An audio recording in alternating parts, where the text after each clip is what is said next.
Hi, I'm David Stevenson. Someday our cars will drive themselves. Someday we'll be healthier. Physical objects will no longer be dumb. They'll have built-in computer chips that will allow them to be automatically regulated. And we'll have a network of networks where information will flow automatically throughout the whole system. That day is coming soon, and it's brought to you by the Internet of Things.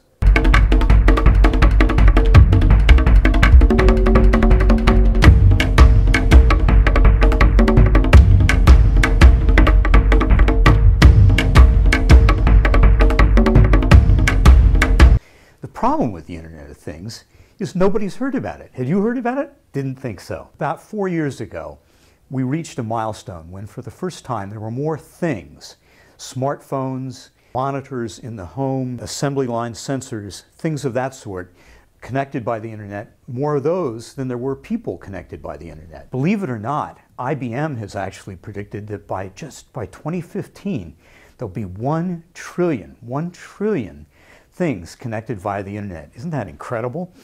So what's that going to mean to us? Our homes will be automated. Companies are going to be able to operate more efficiently. Transportation will be radically affected as well.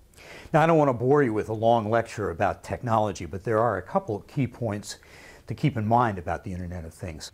First of all, everything from cows to your household refrigerator, smartphones, to parts of an industrial assembly line will have its own unique address, typically an Internet Protocol address, which will allow each one of those things to address any other unique address. That's going to allow each of those things to communicate with all the other things via the Internet, and they'll be able to do it without any human intervention. It's going to be a network of networks. So for example, the information about energy use is going to communicate with the information about the environment, with the information about your home, and the information about transportation and the corporation.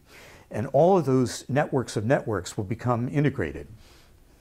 I have a sneaking suspicion this is still probably too abstract for most people to understand. So here is a wide variety of Internet of Things devices that are already in existence, already being used, already changing people's lives, that hopefully will make this abstract concept a lot more concrete. I've heard that little beep in the background. This is a special kind of prescription bottle cap that alerts you when it's time to take your prescription. Now, why do that? Turns out that only 55% of people taking prescriptions, particularly people on long-term prescription drug coverage, actually take their prescriptions on time. And that turns out to be a huge problem. In fact, studies have shown that it's about a $300 billion a year problem of unnecessary hospitalizations, unnecessary operations, and a whole variety of other costs. It's eliminated to a great extent by this simple bottle cap. You'll notice that the top is, while it's a regular bottle cap on the bottom, the top is a little bit larger. That's because it includes a remote transmitter. And about a half an hour before you're supposed to start taking the drug, oh, there goes my signal, it starts to beep and lets you know that it's time to take the drug. And here's the really cool part. It keeps on glowing until you actually take it. And when you do take it, it sends a signal to the company's servers. And at the end of the month, your doctor and you actually get a printout showing how frequently you really did take the drug on time.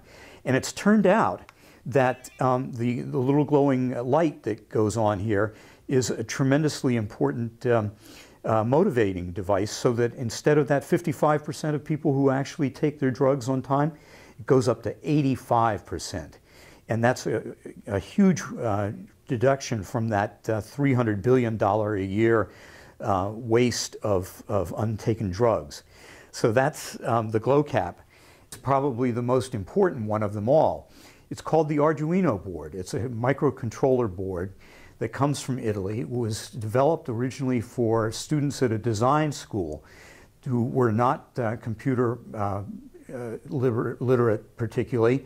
Allows them to fool around with controlling all sorts of devices through this little board. And it's been adopted by a global community of hackers, designers, artists, and others, and actually is starting to spin out a number of commercial products as well. And some of the things that have been done with the Arduino board include intrusion alarms, thermostats, and whole house climate conditioning boards. And it's simple and yet incredibly versatile. And it's very important to note that it's what's called open source. That means that anybody is allowed to, the plans for the Arduino board are posted on the internet. Anybody is able to copy them and improve on them as long as they share it. And that's this concept of sharing is a terribly important aspect of the Internet of Things. Here's another Internet of Things application for transportation that I particularly like because it shows that everything isn't just totally hunky-dory with the Internet of Things. There are some real trade-offs involved. This is the snapshot from Progressive Insurance. You plug it into the little diagnostic port on your car, and as you drive, it automatically records and automatically transfers that information from your car to Progressive Insurance about how many miles you drive, whether you make a lot of sharp stops, the time of day you drive, and the total distances. And based on that information, after about 30 days, Progressive uses an algorithm to analyze all of the results.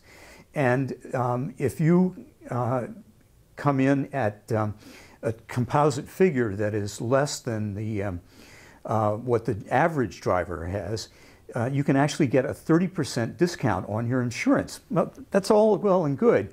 But the nagging doubt that's in the back of a lot of people's minds, and the reason why more people don't do this, is people are wondering, oh, do I really want Progressive to know exactly how much I've been driving? Do I want them to know how much, many sudden stops I've been making? They say that it can't increase your insurance, but there are a lot of nagging concerns about that. So that illustrates that there are significant privacy and also security concerns about the Internet of Things. And here's another one that I just absolutely love.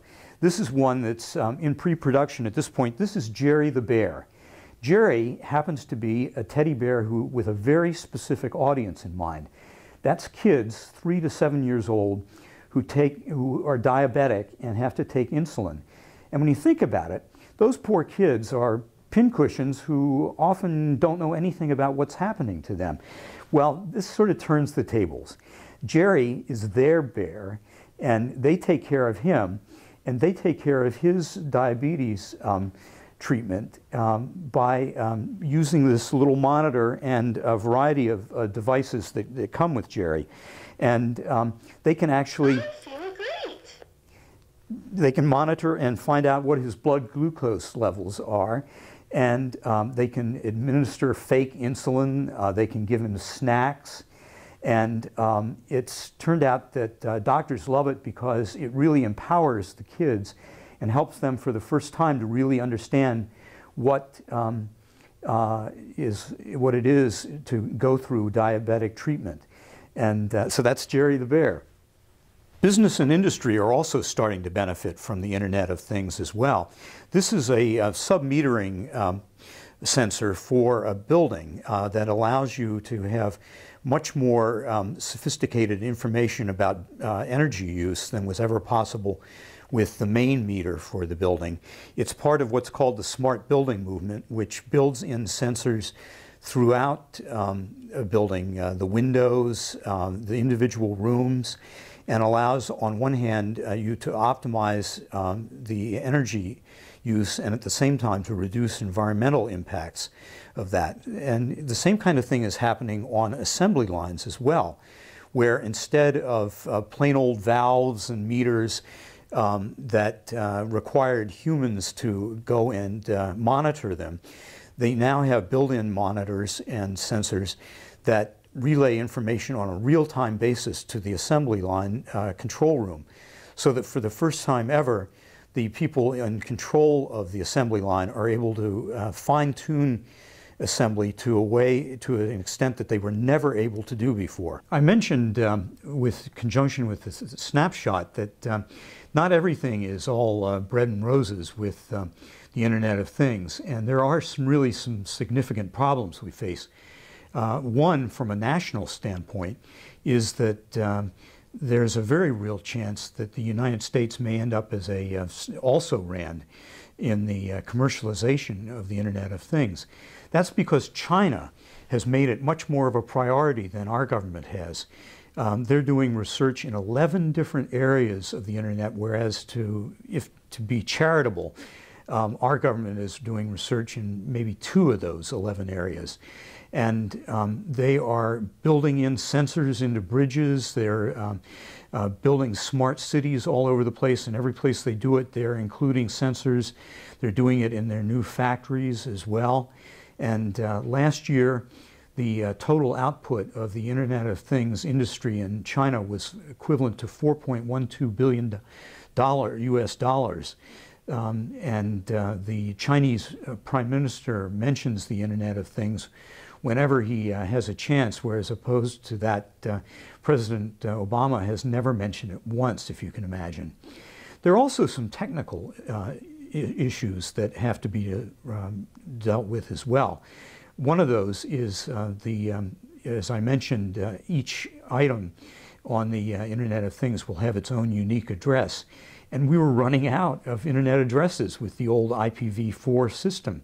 So fortunately, the powers that be have come up with a new system, IPv6, which you don't really need to understand, but all you need to know is that that will allow as many new Internet addresses as, if memory serves, there are grains of sand on all the beaches throughout the world. So we're not going to run out of those Internet addresses anytime soon either. Security is also an issue. It's great to think about being able to drive down our roads in 5 or 10 years with no traffic jams and all of the cars sensing each other and adjusting their speed accordingly. But what would happen if a hacker or, God forbid, some foreign government were to be able to hack into that system, and suddenly all the computers go dead and the cars are all in the most colossal pileup you've ever imagined. That's why I think that we really need to take cybersecurity much more seriously than we ever have before, and we need a real coalition of government and business in order to make cybersecurity a much bigger priority in order to deal with this. So hopefully I've convinced you now that the Internet of Things is happening and that it's going to benefit your life. But what can you do now to start capitalizing on it before it's a widespread reality, to speed your adoption of it and start realizing those benefits more rapidly? If you're a company, the time has come to break down old barriers between information silos within the company, where only part of your workforce has information, access to information at one time, and instead making the possibility of real-time sharing of information a possibility. That's going to require major changes in management style for a lot of companies.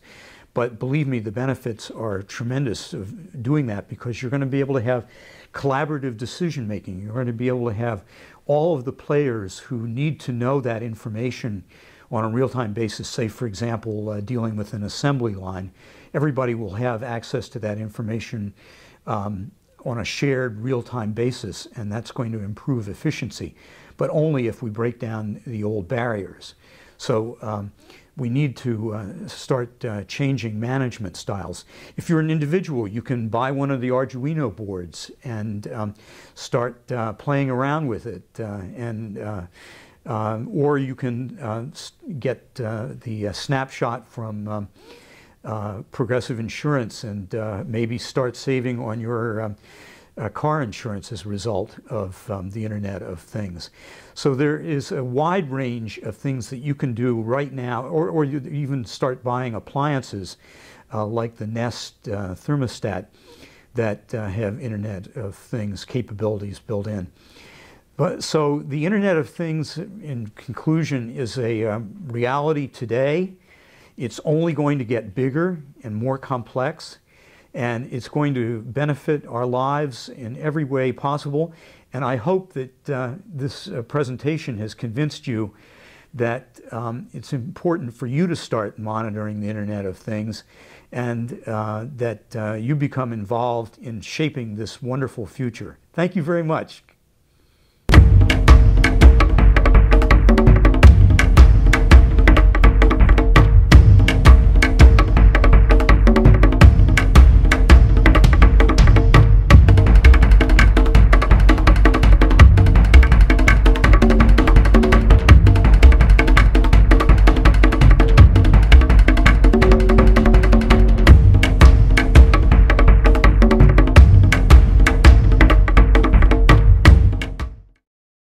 Production support provided by Medfield.TV.